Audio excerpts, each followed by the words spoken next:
Patjetër se situata e krijuar në Ukrainë ka prek thellësisht arkitekturën e sigurimit në kontinentin evropian.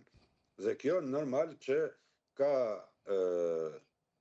sjell ndryshime nga pjesa evropiane e NATO-s dhe Rusisë. Mirë po, të flasim sot për një ballafaqim mes Rusisë dhe shteteve evropiane, kjo nuk më duket shumë realiste, sepse as Rusia nuk ka mundësi për të zgjeruar tani për tani luftën kundër Bashkimit Evropian, kundër pjesëtarët evropian të NATO-s, por edhe evropianët nuk janë të gatshëm mu ballafaqua ushtarakisht.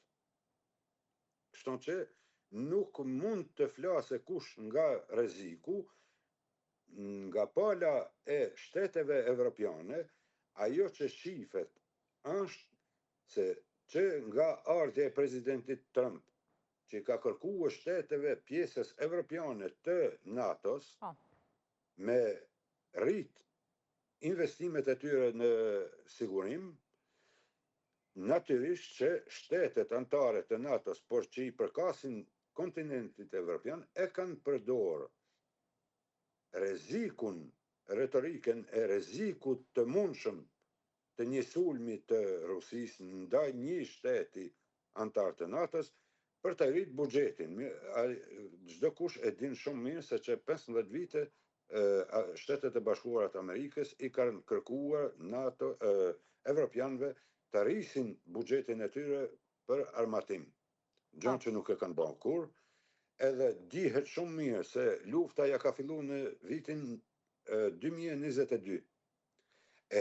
Realiteti është që lufta ruso-ukraineze ja ka filluar në vitin 2014. Asnjëherë Bashkimi Evropian, as shtetet anëtare të NATO-s, për që i përkasin kontinentit evropian, nuk e kanë përdorur retorikën e një rreziku të shkallës lartë të një sulmi rus. Ushtarak po flas, ushtarakisht.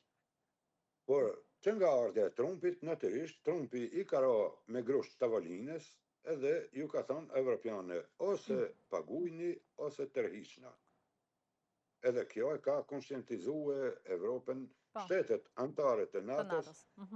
Po, ana tjetër është që prej qësh në fillimin e luftës në vitin 2021, NATO-ja është angazhuar në bazë të së drejtës ndërkombëtare dhe pas kërkesës së presidentit të Ukrainës, me e furnizu Ukrainën me armatim dhe me ndihma të ndryshme financiare, buxhetore, edhe sidomos në armatim. Dhe shkuarja e Volodymyr Zelenskit në samitin e NATO-s nuk përbën ndonjë risi se çdo samit që është marrë ka pas prezencën ose fizike ose me videokonferencë. Po, kjo nuk përkthehet që ka një lloj mundësie të NATO-s që Ukraina të jetë pjesë e saj.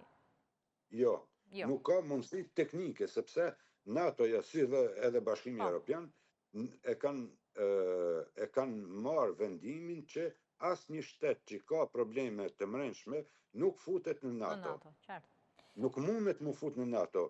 Edhe kjo çështja e hyrjes së Ukrainës në NATO, sikur ajo e Gjeorgjisë, më para, është thjesht e pamundur. Teknikisht është thjesht e pamundur. Një shtet që është në luftë nuk mund të bëhet pjesë të NATO-s.